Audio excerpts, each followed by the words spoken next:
नमस्कार दोस्तों, स्वागत है आप सभी का संकल्प स्टडी पॉइंट उत्तराखंड में।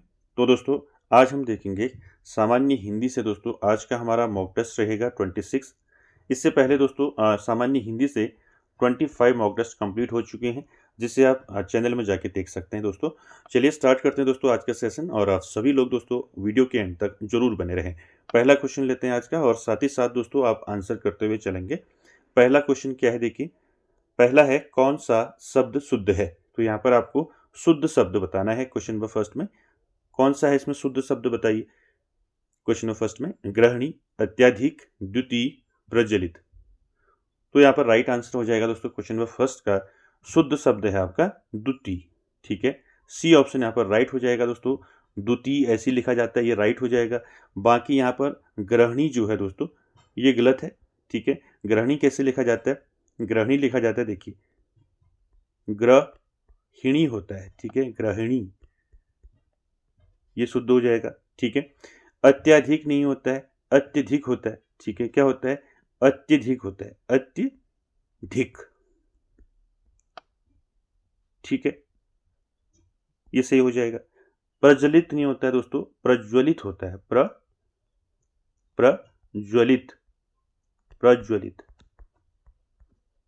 ठीक है, तो यहाँ पर राइट आंसर शुद्ध शब्द कौन सा हो जाएगा, सी ऑप्शन यहाँ पर आपका राइट हो जाएगा दोस्तों, द्वितीय। ठीक है, चलिए क्वेश्चन नंबर 2 देखते हैं। क्वेश्चन नंबर 2 का राइट आंसर करिए। अशुद्ध शब्द का चयन करना है। अशुद्ध शब्द कौन सा है, इसमें से बताइए। आकांक्षा, कुमुदनी, वाल्मीकि, विद्रूप। बताइए अशुद्ध शब्द कौन सा है इसमें। क्वेश्चन नंबर 2 का राइट आंसर हो जाएगा दोस्तों, देखिए आकांक्षा जो है ये आपका शुद्ध शब्द है, ये सही है। ठीक है, शुद्ध शब्द है। और यहाँ पर वाल्मीकि भी ऐसे लिखा जाता है, ये भी शुद्ध है आपका। ठीक है, और विद्रूप भी शुद्ध है, ये तीनों शुद्ध हैं। यहाँ पर बी ऑप्शन आपका राइट हो जाएगा दोस्तों। कुमुदनी नहीं होता है, कुमुदिनी होता है। ठीक है, ये क्या है आपका, बी जो है आपका अशुद्ध है। ठीक है, क्या है, अशुद्ध है। शुद्ध क्या हो जाएगा इसका, कुमुदनी होता है। ठीक है, छोटी की मात्रा होती है दो में। ठीक है, कुमुदनी, कुमुदनी होता है ना, तो ये आपका राइट हो जाएगा। ठीक है, चलिए आगे चलते हैं क्वेश्चन नंबर 3 पर। क्वेश्चन नंबर 3 है दोस्तों, निम्नलिखित में से इंद्र का पर्यायवाची नहीं है। आपको यहाँ पर इंद्र का पर्यायवाची शब्द बताना है, यानी कि इंद्र का जो पर्यायवाची शब्द नहीं है, लेकिन नहीं बताना है। ठीक है, देखिए शक्र, पुरंदर, विरंची, विबुधेश। क्या हो जाएगा राइट आंसर बताइए। मैंने आपको इंद्र के पर्यायवाची शब्द कई बार बता रखे हैं। ठीक है, तो यहाँ पर कौन सा नहीं है इंद्र का पर्यायवाची। देखिए दोस्तों, इंद्र को क्या कहा जाता है, इंद्र को पुरंदर कहते हैं, आप सभी जानते हैं, ये तो सही है आपका।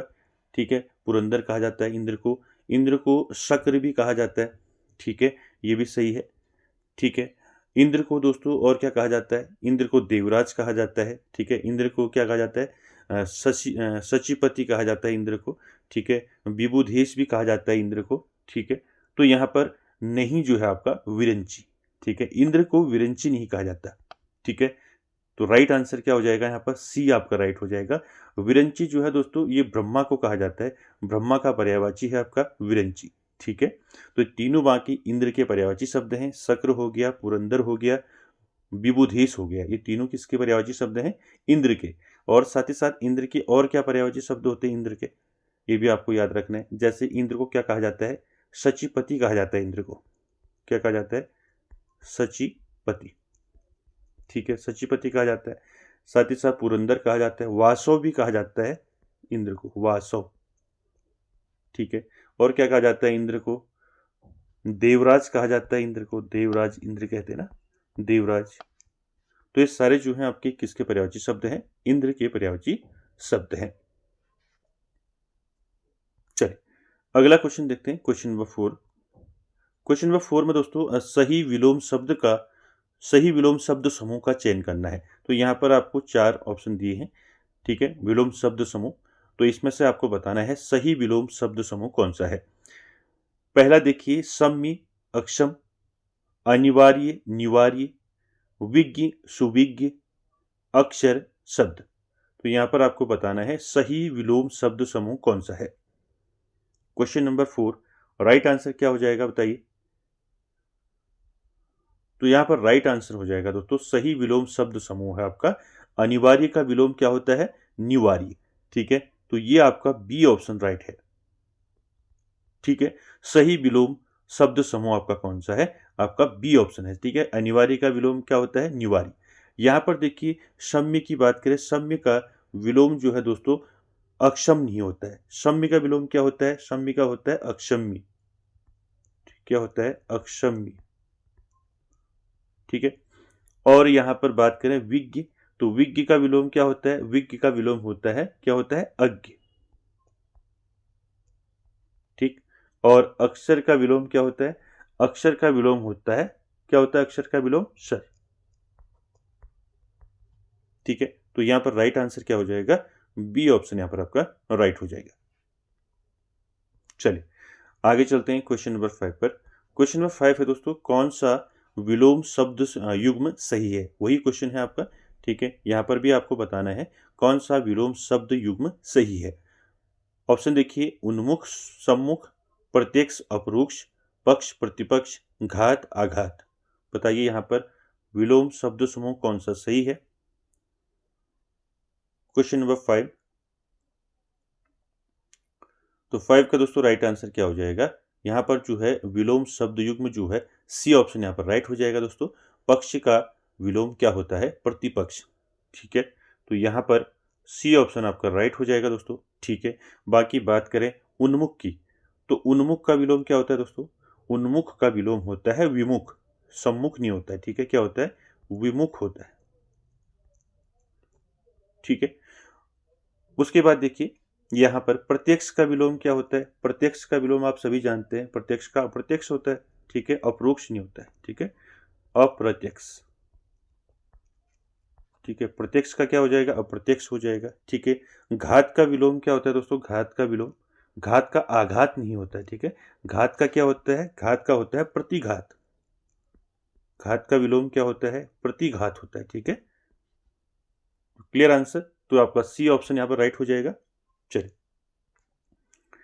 अगला क्वेश्चन है दोस्तों, सर्वनाम का भेद नहीं है। यहाँ पर आपको बताना है क्वेश्चन नंबर 6 में सर्वनाम का भेद इसमें से कौन सा नहीं है। ठीक है, पहला देखिए निश्चयवाचक, निजवाचक, पुरुषवाचक, विधानवाचक। क्या हो जाएगा इसमें, सर्वनाम का कौन सा भेद नहीं है, मैंने आपको बता रखे हैं सारे सर्वनाम के कितने भेद होते हैं, मैंने आपको बताया था। ठीक है, तो यहाँ पर राइट आंसर 6 का क्या हो जाएगा, 6 का राइट आंसर हो जाएगा दोस्तों।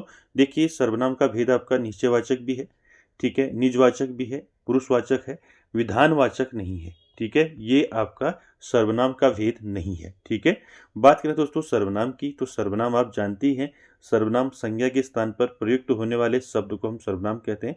ठीक है, तो यहाँ पर सर्वनाम के कितने भेद होते हैं, सर्वनाम के भेद की बात करें दोस्तों, तो सर्वनाम के कितने भेद होते हैं, 6 भेद होते हैं। ठीक है, 6 कौन कौन से होते हैं, देखिए पहला ये हो गया आपका निश्चयवाचक, निजवाचक, पुरुषवाचक, 3 यहाँ पर हो गए।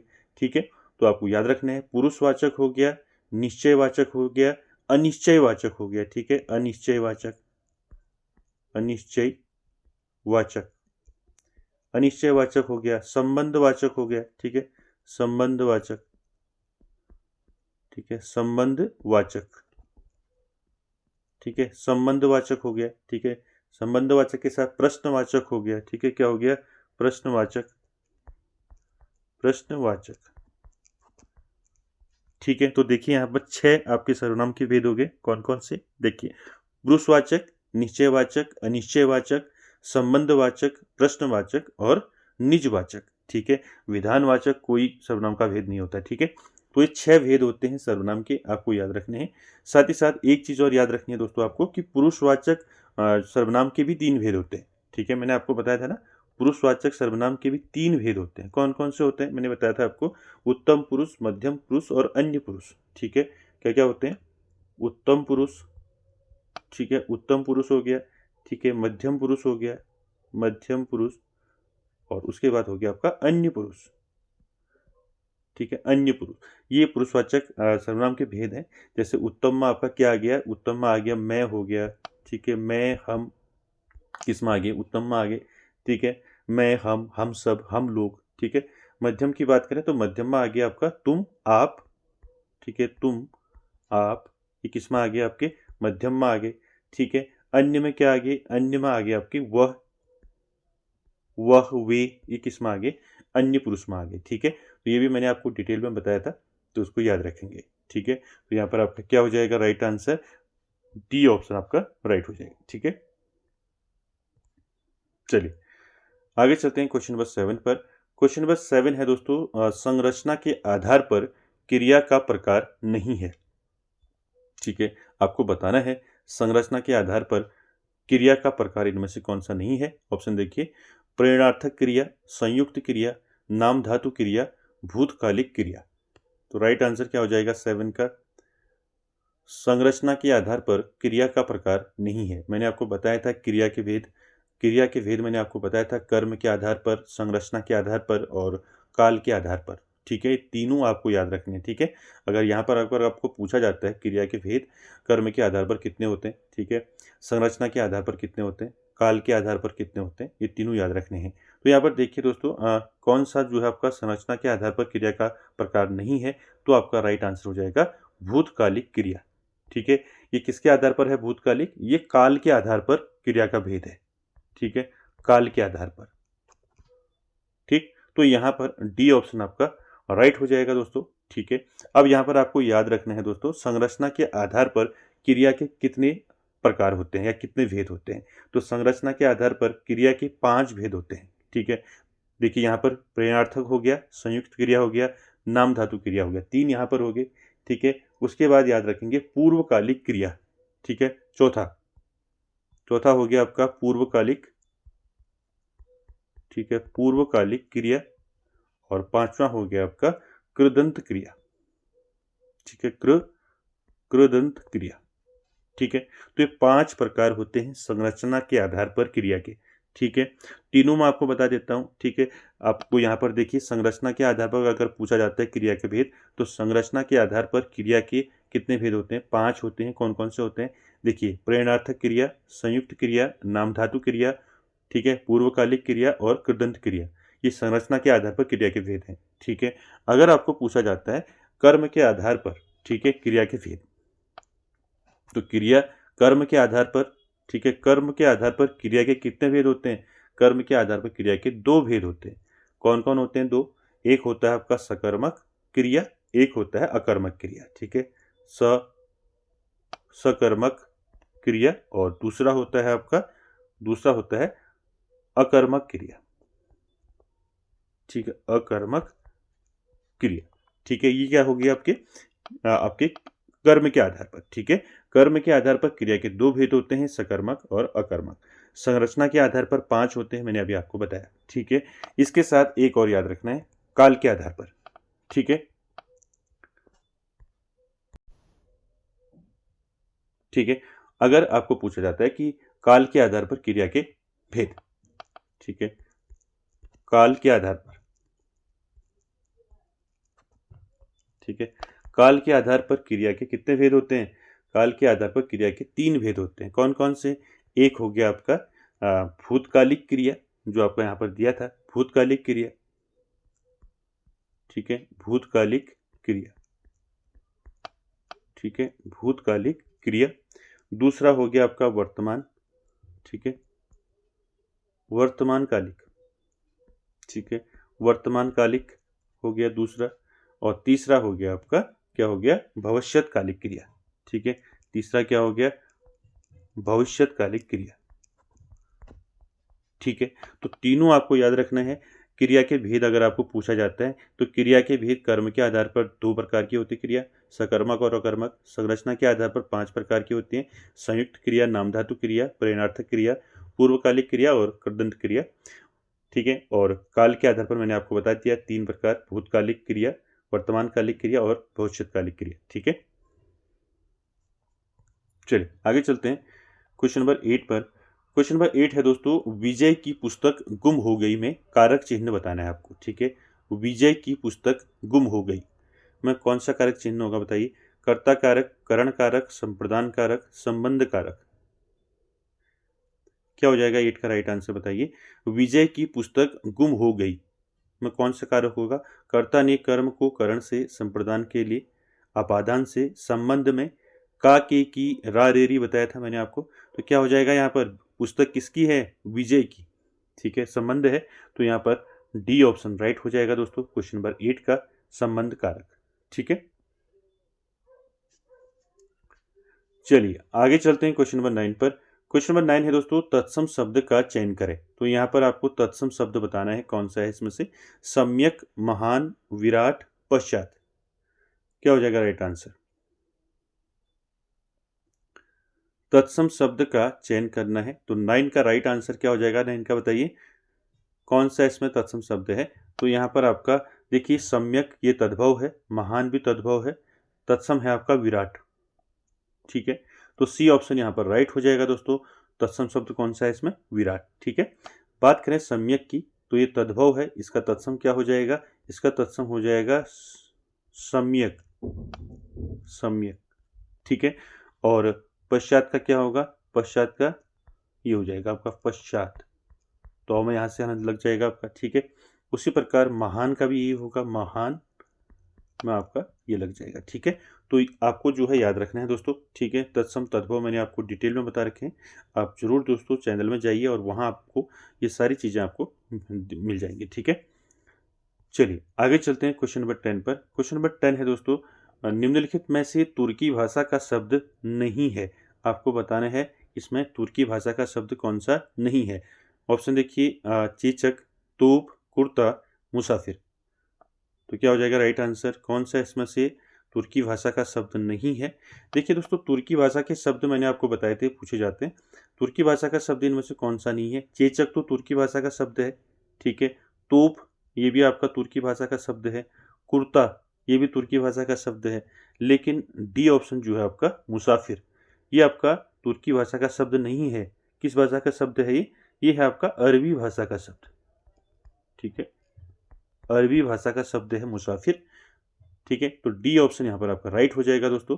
साथ ही साथ आपको तुर्की भाषा के शब्द याद रखने हैं दोस्तों, पूछे जाते हैं।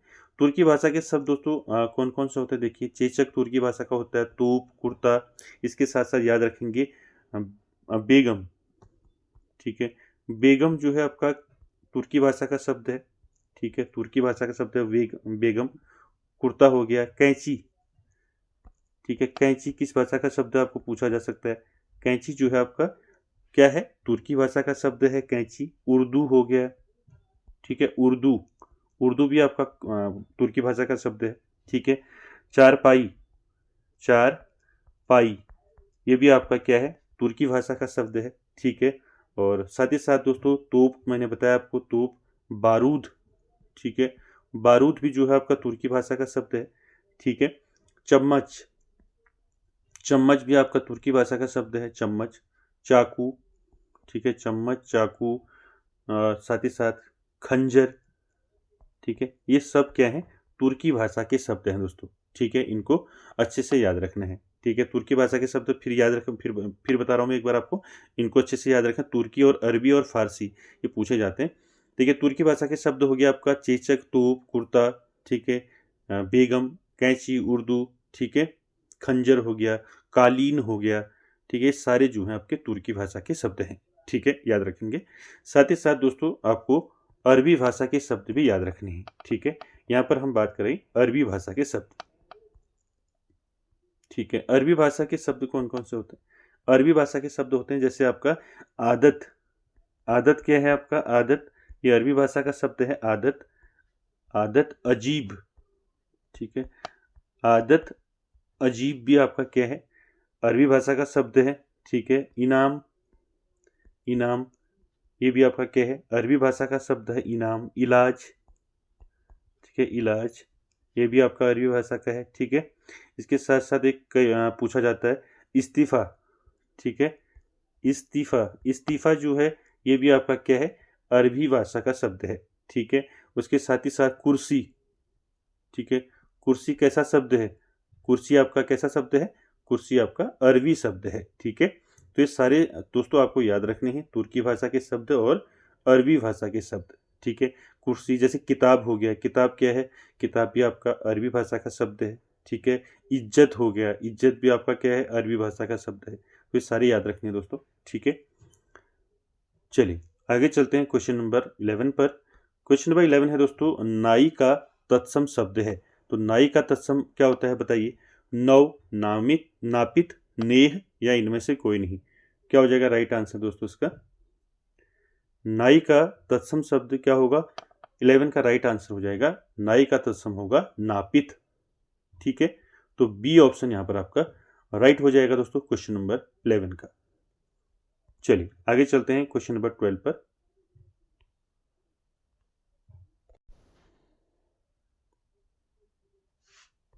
चलिए क्वेश्चन नंबर 12 देखिए। क्वेश्चन नंबर 12 है दोस्तों, सर्वनाश कर देना के लिए उचित मुहावरा होगा। तो यहाँ पर देखिए, सर्वनाश कर देना के लिए उचित मुहावरा कौन सा होगा इनमें से? देखिए, ईंट से ईंट बजाना, ईंट का जवाब पत्थर से देना, नामो निशान मिटा देना। तो राइट आंसर क्या हो जाएगा 12 का? सर्वनाश कर देना। इसका क्या हो जाएगा उचित मुहावरा? नामो निशान मिटा देना। ठीक है, तो यहाँ पर सी ऑप्शन ही आपका राइट हो जाएगा दोस्तों क्वेश्चन नंबर 12 का। ठीक है, चलिए अगला देखिए क्वेश्चन नंबर 13। क्वेश्चन नंबर 13 है दोस्तों, निम्न में से इक प्रत्यय का प्रयोग नहीं हुआ है। निम्न में से इक प्रत्यय, ठीक है, अच्छे से बता रखा है मैंने आपको इक प्रत्यय। तो इक प्रत्यय का प्रयोग इनमें से किस में नहीं हुआ है बताना है। ठीक है, चलिए, सामाजिक, राजनीतिक, मालिक, मानसिक। क्या हो जाएगा राइट आंसर? इक प्रत्यय का प्रयोग इनमें से किस में नहीं हुआ है? देखिए दोस्तों, सामाजिक इसमें इक प्रत्यय है। ठीक है, राजनीतिक में भी आपका इक प्रत्यय है। ठीक है, राजनीति धन आपका इक हो जाएगा राजनीतिक। ठीक है, उसके बाद मालिक जो है ये आपका इसमें इक प्रत्यय नहीं लगा है। ठीक है, बाकी मानसिक में भी आपका क्या लगा है? इक प्रत्यय लगा है, मनस धन इक। ठीक है, क्या होता है इसका? मनस धन इक बराबर मानसिक। तो इसमें आपका सही है भी, तो यहाँ पर मालिक हो जाएगा आपका राइट आंसर, इसमें इक प्रत्यय नहीं लगा है। ठीक है, चलिए आगे चलते हैं क्वेश्चन नंबर 14 पर। क्वेश्चन नंबर 14 है दोस्तों, हिंदी में हाइफन विराम चिन्ह को कहा जाता है। तो हिंदी में हाइफन विराम चिन्ह को क्या कहा जाता है? उद्धरण चिन्ह, योजक चिन्ह, कोष्टक चिन्ह या फिर विषमयादि बोधक। क्या हो जाएगा राइट आंसर बताइए? तो 14 का दोस्तों राइट आंसर हो जाएगा, हिंदी में हाइफन विराम चिन्ह को कहा जाता है योजक चिन्ह। ठीक है, बी ऑप्शन यहाँ पर आपका राइट हो जाएगा दोस्तों। ठीक है, हाइफन विराम चिन्ह कहा जाता है योजक चिन्ह को। योजक चिन्ह कौन सा होता है? आपको देखा, आपने कई बार देखा होगा, यूज किया होगा। देखिए ये होता है, ठीक है, डैश, छोटा डैश। ठीक है, योजक चिन्ह ऐसा होता है। उद्धरण चिन्ह कैसा होता है बताइए? उद्धरण चिन्ह कैसा होता है? ऐसा होता है, देखिए, ठीक है ना, ऐसा होता है आपका उद्धरण चिन्ह। ठीक है, कोष्टक चिन्ह आप सभी जानते हैं, कोष्टक आपके, ठीक है, कोष्टक ये वाले भी होते हैं कोष्टक। ठीक है, ये वाले भी और साथ ही साथ ये वाले भी। ठीक है, ये कोष्टक आ गया आपका। विषमयादि बोधक की बात करें तो विषमयादि बोधक क्या होता है? ये होता है विषमयादि बोधक। ठीक है, तो राइट आंसर यहाँ पर क्या हो जाएगा? बी ऑप्शन राइट हो जाएगा दोस्तों, हिंदी में हाइफन विराम चिन्ह को कहा जाता है योजक चिन्ह। ठीक है, इसके साथ ही साथ दोस्तों अन्य जो आपके विराम चिन्ह हैं उनको भी याद रखना है। जैसे आपका अल्प विराम, कई बार पूछा जाता है, अल्प और अर्ध विराम। ठीक है, अल्प विराम का चिन्ह कैसा होता है? अल्प विराम कैसा होता है? अल्प विराम, अल्प विराम होता है, एक कॉमा होता है ऐसे।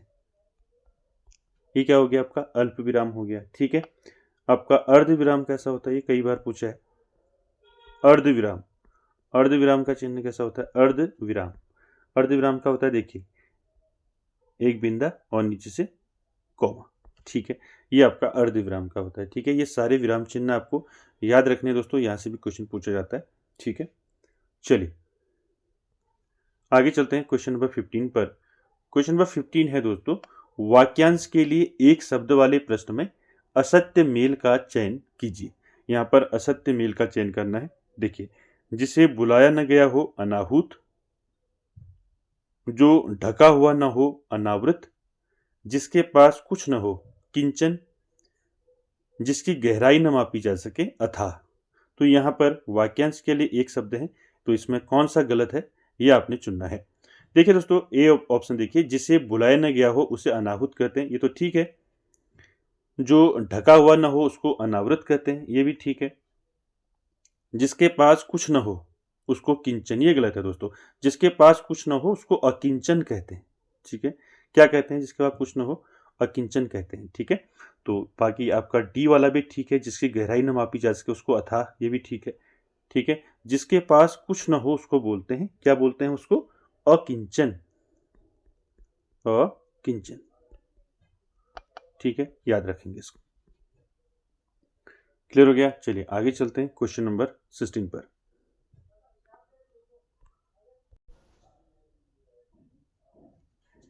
तो क्वेश्चन नंबर 16 देखेंगे। 16 है दोस्तों, स्पर्श संघर्षी व्यंजन है। तो यहाँ पर आपको बताना है स्पर्श संघर्षी व्यंजन कौन सा है इसमें से। म, त, झ, क, क्या हो जाएगा राइट आंसर बताइए। स्पर्श संघर्षी व्यंजन मैंने आपको बताए थे, स्पर्श संघर्षी व्यंजन कौन कौन से होते हैं। तो यहाँ पर देखिए 16 का राइट आंसर क्या हो जाएगा। स्पर्श संघर्षी व्यंजन कौन सा है इसमें से? झ, ठीक है। झ क्या है? ये स्पर्श संघर्षी व्यंजन है। कितने होते हैं स्पर्श संघर्षी व्यंजन? ठीक है, 4 होते हैं। कौन कौन से होते हैं ये याद रखेंगे। च, च, छ, ज और झ, ठीक है। ये क्या है? आपके स्पर्श संघर्षी व्यंजन है, इनको याद रखेंगे, ठीक है। तो सी ऑप्शन यहाँ पर आपका राइट हो जाएगा। चलिए आगे चलते हैं क्वेश्चन नंबर 17 पर। 17 है दोस्तों, ब्रज भाषा किस उपभाषा वर्ग में आती है? यहाँ पर आपने बताना है ब्रज भाषा जो है ये किस उपभाषा वर्ग में आती है। पूर्वी हिंदी, पश्चिमी हिंदी, राजस्थानी, बिहारी। तो ब्रज भाषा किस में आती है, ये क्वेश्चन यहाँ से पूछा जाता है। जैसे ब्रज भाषा किस उपभाषा वर्ग में आती है, उसी प्रकार आपको पूछा जा सकता है। जैसे आपका अवधी जो है आपका किस में आती है, ठीक है। भोजपुरी किस में आती है, खड़ी बोली किस में आती है। तो ये दोस्तों यहाँ से क्वेश्चन हमेशा पूछा जाता है। तो यहाँ पर आपको बताना है ब्रज भाषा किस उपभाषा वर्ग में आती है। तो 17 का राइट आंसर क्या हो जाएगा? 17 का राइट आंसर हो जाएगा पश्चिमी हिंदी, ठीक है। पश्चिमी हिंदी के अंतर्गत कौन कौन सी बोलियां आती हैं ये भी पूछा जाता है, ठीक है। तो देखिए पश्चिमी हिंदी उपभाषा के अंतर्गत कौन कौन सी बोलियां आती हैं, ठीक है। और पूर्वी हिंदी में कौन कौन सी बोलियां आती हैं, राजस्थानी में कौन कौन सी बोलियां आती हैं, बिहारी में कौन कौन सी बोलियां आती हैं। तो यहाँ से क्वेश्चन पूछा जाता है, ठीक है। तो याद रखें यहाँ पर राइट आंसर क्या हो जाएगा। ब्रज भाषा किस उपभाषा वर्ग में आती है? पश्चिमी हिंदी में, ठीक है। पश्चिमी हिंदी में और क्या क्या आती है? देखिए पश्चिमी हिंदी में आपका ब्रज भाषा हो गया, साथ ही साथ याद रखेंगे कन्नौजी, ठीक है। कन्नौजी किस में आती है? कन्नौजी भी आपका किस में आती है? पश्चिमी हिंदी में, ठीक है। कन्नौजी हो गया, खड़ी बोली हो गया, ठीक है। खड़ी बोली, कन्नौजी, खड़ी बोली, ठीक है। साथ ही साथ याद रखेंगे बुंदेली हो गया, ठीक है। बुंदेली, खड़ी बोली को कौरवी भी कहते हैं, ठीक है। खड़ी बोली को क्या बोलते हैं? कौरवी, कौरवी भी बोला जाता है इसको, ठीक है, कौरवी, ठीक है। कन्नौजी हो गया, ठीक है। बुंदेली, बांगरू हो गया, ठीक है। बांगरू, बांगरू। तो ये सब क्या है? ये सब जो है पश्चिमी हिंदी की बोलियां हैं, ठीक है। याद रखेंगे पश्चिमी हिंदी की कौन कौन सी बोलियां हैं। ब्रजभाषा, कन्नौज, कन्नौजी, खड़ी बोली, बुंदेली और बांगरू। बांगरू को दोस्तों इसको हरियाणवी भी बोलते हैं, ठीक है। तो पश्चिमी हिंदी के याद हो गया आपको।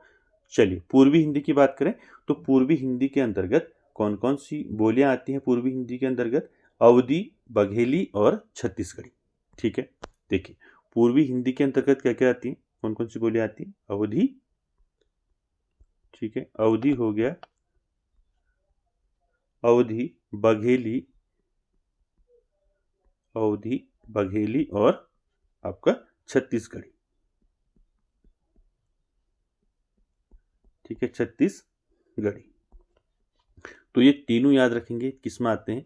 ये तीनों आते हैं आपके पूर्वी हिंदी में, ठीक है। पश्चिमी हिंदी का मैंने आपको बता दिया। पश्चिमी हिंदी में ब्रजभाषा, कन्नौजी, खड़ी बोली, ठीक है, याद रखेंगे बुंदेली और बांगरू। राजस्थानी की बात करें तो राजस्थानी में कौन कौन सी बोलियां आती हैं? राजस्थानी में नाम याद रखेंगे, मेवाती हो गया, ठीक है, मेवाती, ठीक है। माल, मेवाती हो गया, मारवाड़ी हो गया, मारवाड़ी, मेवाती, और क्या होते हैं? हाँ जयपुरी हो गया, जयपुरी, ठीक है, जयपुरी, ठीक है। मेवाती, और एक और होता है, कौन होता है बताइए? मेवाती, मारवाड़ी, जयपुरी और मालवी। ये क्या है? राजस्थानी उपभाषा की बोलियां हैं, इनको याद रखेंगे चारों। ठीक है, उसके बाद बिहारी की बात करें तो बिहारी की जो है बोलियां कौन कौन सी हैं। ठीक है, तो बिहारी की जो बोलियां हैं दोस्तों, वो हैं आपकी क्या क्या हैं। भोजपुरी हो गया, ठीक है, भोजपुरी, भोजपुरी हो गया। और क्या होते हैं बताइए बोलियां बिहारी में। मैथिली हो गया, ठीक है, मैथिली, मैथिली, भोजपुरी, मगही, मगही, ये क्या है सब, ये बिहारी उपभाषा की बोलियां हैं। ठीक है, तो दोस्तों चारों मैंने आपको बता दिया, पूर्वी हिंदी की, पश्चिमी हिंदी की, राजस्थानी और बिहारी। दोस्तों यहाँ से पूछा जाता है, ठीक है, तो इनको याद रखेंगे। ठीक है, चलिए आगे चलते हैं दोस्तों क्वेश्चन नंबर 18 पर।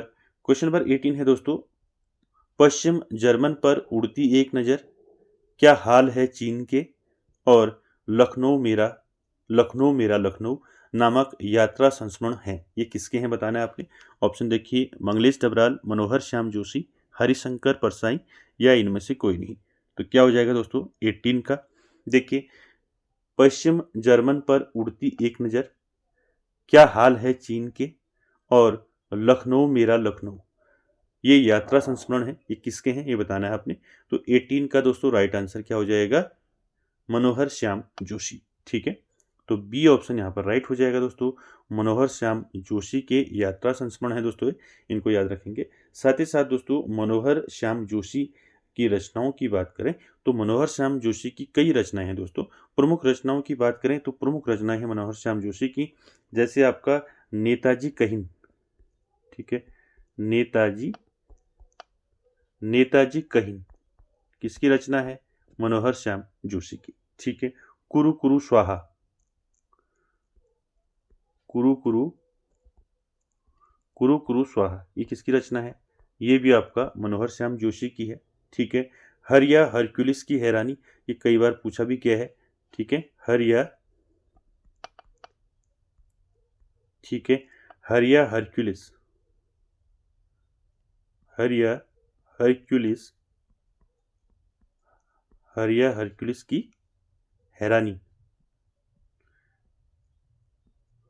हैरानी, हरिया हरक्यूलिस की हैरानी। ठीक है, और साथ ही साथ दोस्तों और क्या है इनकी प्रमुख रचनाएं, नेताजी कहिन, कुरुकुरु स्वाहा, ठीक है, हरिया हरक्यूलिस की हैरानी, हम राही, ठीक है, हम राही किसकी है, हम राही, हम राही, हम राही रचना भी किसकी है, मनोहर श्याम जोशी की है। ठीक है, मनोहर श्याम जोशी की एक कहानी है आपका सिल्वर वेडिंग हो गया। ठीक है, इस सब मैंने आपको बताए हैं। मनोहर श्याम जोशी को साहित्य अकादमी पुरस्कार कब मिला था, ये भी याद रखेंगे। मनोहर श्याम जोशी को साहित्य अकादमी पुरस्कार मिला था 2005 में। ठीक है, ये भी साथ में याद रखेंगे। चलिए आगे चलते हैं क्वेश्चन नंबर 19 पर। क्वेश्चन नंबर 19 है दोस्तों, बच्चे काम पर जा रहे हैं नामक प्रसिद्ध रचना है, किसकी है, बच्चे काम पर जा रहे हैं। ऑप्शन देखिए, ये रचना किसकी है, शेखर जोशी, मन्नू भंडारी, राजेश जोशी, माखन लाल चतुर्वेदी। क्या हो जाएगा 19 का राइट आंसर, बच्चे काम पर जा रहे हैं नामक प्रसिद्ध रचना है, किसकी है, तो राइट आंसर हो जाएगा राजेश जोशी। ठीक है, तो सी ऑप्शन यहाँ पर राइट हो जाएगा दोस्तों, राजेश जोशी की रचना है, बच्चे काम पर जा रहे हैं। ठीक है, और साथ ही साथ दोस्तों राजेश जोशी की बात करें तो इनकी कुछ प्रमुख रचनाएं हैं जो आपको याद रखनी है। कौन कौन सी हैं, जैसे आपका एक दिन बोलेंगे पेड़, ठीक है, किसकी रचना है, एक दिन, एक दिन बोलेंगे पेड़, ठीक है, एक दिन बोलेंगे पेड़, ठीक है, ये रचना किसकी है, राजेश जोशी की है। मिट्टी का चेहरा, ठीक है, इसकी रचना है मिट्टी का चेहरा, मिट्टी का चेहरा, ये किसकी रचना है, मिट्टी का चेहरा, चेहरा, ठीक है, ये आपका राजेश जोशी की है। ठीक है, नेपथ्य में हंसी, नेपथ्य, नेपथ्य में हंसी,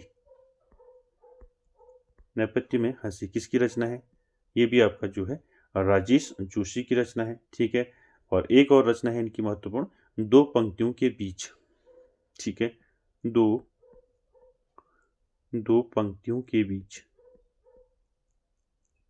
दो पंक्तियों दो पंक्तियों के बीच, किसकी रचना है? दो पंक्तियों के बीच, ये है आपकी राजेश जोशी की। ठीक है, तो दोस्तों सारी रचनाएं याद रखनी है।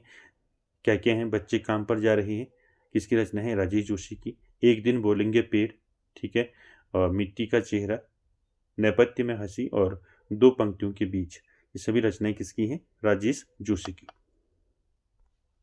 चलिए अगला क्वेश्चन देखते हैं, और आज का आखिरी क्वेश्चन है क्वेश्चन नंबर 20। इसका आंसर कीजिए। स्मृति एक दूसरा समय नामक रचना है। स्मृति एक दूसरा समय नामक रचना किसकी है? बताइए। स्मृति एक दूसरा समय नामक रचना किसकी है? ऑप्शन देखिए, मंगलेश डबराल, शेखर जोशी, राजेश जोशी, माखनलाल चतुर्वेदी। क्या हो जाएगा राइट आंसर क्वेश्चन नंबर 20 का? स्मृति एक दूसरा समय दोस्तों ये रचना है किसकी है? ये है मंगलेश डबराल की रचना। ठीक है, ए ऑप्शन यहाँ पर आपका राइट हो जाएगा दोस्तों। ठीक है, मंगलेश डबराल की प्रमुख रचनाओं की बात करें तो इनकी जो प्रमुख रचनाएं हैं दोस्तों आपको याद रखनी है मंगलेश डबराल की। ठीक है, कौन सी है? देखिए, पहला इनका जो प्रमुख है, पहाड़ पर लालटेन। ठीक है, कई बार पूछा गया है, पहाड़ पर लालटेन रचना किसकी है? तो ये है मंगलेश डबराल की। ठीक है, उसके साथ ही साथ याद रखना है घर का रास्ता, घर का रास्ता, ये किसकी रचना है? ये भी आपका किसकी रचना है? मंगलेश डबराल की। ठीक है, हम जो देखते हैं, ठीक है, हम जो देखते हैं, हम जो देखते हैं, ये रचना किसकी है? ये आपका किसकी है? मंगलेश डबराल की है। ठीक है, आवाज भी एक जगह है। ठीक है, यहाँ पर लिख देता हूं, आवाज भी